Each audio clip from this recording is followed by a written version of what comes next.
Selamat pagi dan salam bagi kita semuanya. Bapak Ibu jemaat yang dikasihi di dalam Yesus Kristus, sebelum kita memulai pekerjaan kita dan aktivitas kita di pagi hari ini, marilah kita sejenak untuk mendengarkan dan merenungkan firman Tuhan di pagi hari ini. Marilah kita berdoa.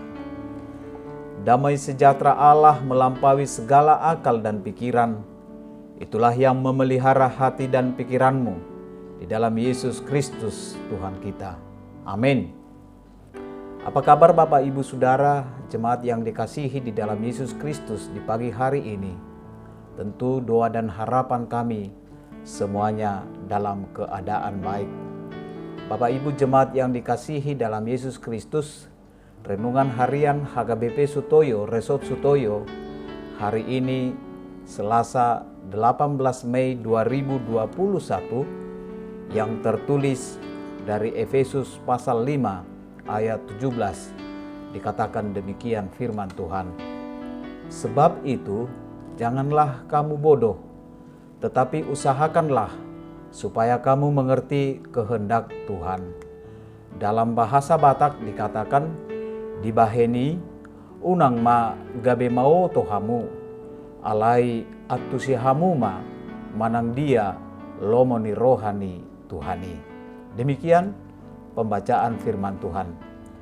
Bapak Ibu jemaat yang dikasihi di dalam Yesus Kristus, adakah di antara kita yang mau disebut sebagai orang bodoh? Tentu tidak ada yang mau, bukan? Agar kita tidak dikatakan sebagai orang bodoh, kita pun berusaha untuk bersekolah ke jenjang yang lebih tinggi.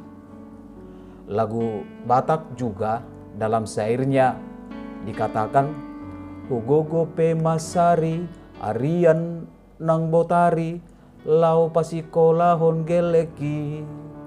Dari syair lagu itu, ternyata orang tua Batak juga berusaha menyekolahkan anaknya agar anaknya semakin pintar dan hidup sukses. Untuk itu juga tidak ada salahnya setiap orang menuntut ilmu sampai ke negeri Cina, agar setiap orang semakin pintar dan berilmu tinggi. Tetapi dalam nats ini, kata bodoh yang disebutkan oleh Rasul Paulus bukanlah orang yang tidak mempunyai prestasi ataupun gelar seperti sarjana, master, doktor, bahkan profesor. Sebutan kata bodoh bisa juga ditujukan kepada orang yang berpendidikan tinggi. Jadi, orang bodoh yang disebut Paulus adalah orang yang tidak mengenal Tuhan dan tidak mengerti kehendak Tuhan dalam hidupnya. Oleh karena itu, seseorang yang pintar, yang berprestasi serta penuh gelar di bidang akademis, bukanlah orang yang pintar dalam menentukan kehidupannya. Bahkan seorang yang jenius sekalipun belum tentu pintar dalam memahami tujuan hidupnya. Bapak, Ibu, dan saudara-saudari yang dikasihi di dalam Yesus Kristus, mungkin Bapak Ibu Saudara pernah mendengar nama William James Sidis. William James Sidis lahir di Newark City pada tahun 1898. William James adalah seorang yang dikatakan terjenius di dunia, yang memiliki IQ atau Intelligent Quotient 260, mengalahkan IQ Albert Einstein yang hanya 160 dan IQ Isaac Newton hanya 190. Namun sayang sekali nama William James tidak dikenal oleh dunia. Tidak sekenal Albert Einstein dan Isaac Newton. William James disebut sebagai Child Prodigy atau si anak ajaib yang kemampuannya sangat luar biasa dalam bidang matematika. Karena keahlian matematika tersebut, seorang profesor pun meminta pengajaran dari William. Kepintarannya itu sangat berbanding terbalik dengan keputusannya untuk menjalani hidupnya.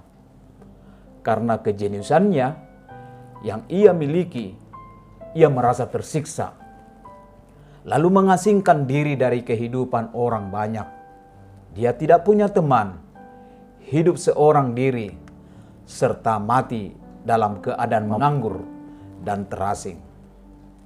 Bapak Ibu jemaat yang dikasihi dalam Yesus Kristus, dari kisah William James, ternyata kepintaran tidak selamanya mendatangkan kebahagiaan ataupun kesuksesan dalam hidup ini. Kepintarannya membuat menjadi bodoh dengan memilih jalan hidup dalam kesia-siaan, dalam hidup keterasingan. Jika kita mengerti kehendak Tuhan dalam hidup kita, maka hidup kita tidak akan pernah sia-sia. Sekalipun dunia mengatakan kita bodoh, tetapi ketika kita mengerti kehendak Tuhan, maka kita bukanlah orang bodoh. Untuk itu, marilah mendekatkan diri kepada Tuhan. Maka kita akan mengerti apa kehendak Tuhan dalam hidup kita. Amin. Mari kita berdoa. Ya Tuhan Allah, ajarilah kami untuk mengerti apa kehendak-Mu dalam hidup kami. Tuntunlah hidup kami selalu, agar kami mengerti jalan mana yang harus kami tempuh. Dengan tuntunan-Mu, maka hidup kami akan berguna dan tidak akan pernah menjadi sia-sia. Terima kasih Tuhan. Amin. Shalom, tetap jaga kesehatan, Tuhan memberkatimu.